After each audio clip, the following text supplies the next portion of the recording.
Jose മൊളീനയുടെ birthday ആണെന്ന് നിങ്ങൾക്ക് എല്ലാവർക്കും അറിയാമായിരിക്കും. എന്തായാലും ഇന്നത്തെ ദിവസം തന്നെ ഒരു സർപ്രൈസ് ജോസെ മൊളീനയ്ക്ക് നമ്മുടെ മോഹൻ ബഗാൻ സൂപ്പർ ജയൻസ് കൊടുത്തിരിക്കുകയാണ്.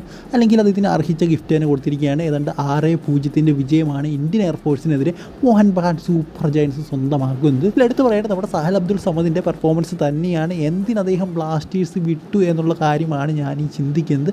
കാരണം അത്ര മികച്ചൊരു പെർഫോമൻസ് ആയിരുന്നു. അതായത് ഒരു ഫോറിൻ താരം കളിക്കുന്ന തുല്യമായിട്ടാണ് അദ്ദേഹം ഇന്നത്തെ കളിയിൽ മോഹൻ ബഗാൻ സൂപ്പർ ജയൻസിന് വേണ്ടി കളിച്ചത്. അതായത് ഇതിൻ്റെ ആ ഒരു പാസസും നമുക്കറിയാം അദ്ദേഹം കേരള ബ്ലാസ്റ്റേഴ്സിൽ കളിച്ചതിനേക്കാളിലൊക്കെ വളരെ മികച്ച രീതിയിലുള്ള പാസുകൾ, അതായത് ഒരു ഫോറിൻ താരത്തിൻ്റെ ടച്ചൊക്കെ പോലെയാണ് എനിക്ക് തോന്നുന്നത്. പിന്നെ അതിൻ്റെ ആകെയുള്ളൊരു പ്രശ്നം എന്ന് പറയുന്നത് ഫിനിഷിങ് മാത്രമാണ്. അതല്ലാതെ അതൊരു ഷോട്ട് എടുക്കുന്ന രീതി മാത്രമാണ്. അല്ലാതെ ഒരു പാസിങ് ഡ്രിബിളിങ് എന്നൊക്കെ പറയുന്നത് വേറെ ലെവലാണ്. എന്തായാലും മാരക പെർഫോമൻസ് ആയിരുന്നു സാഹൽ അബ്ദുൾ സമദ് കാഴ്ചവെച്ചത്.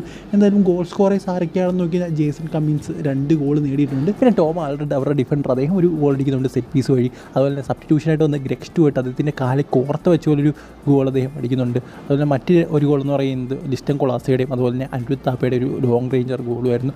സോ വേറെ ലെവലൊരു മാച്ച് എന്ന് തന്നെ പറയണം.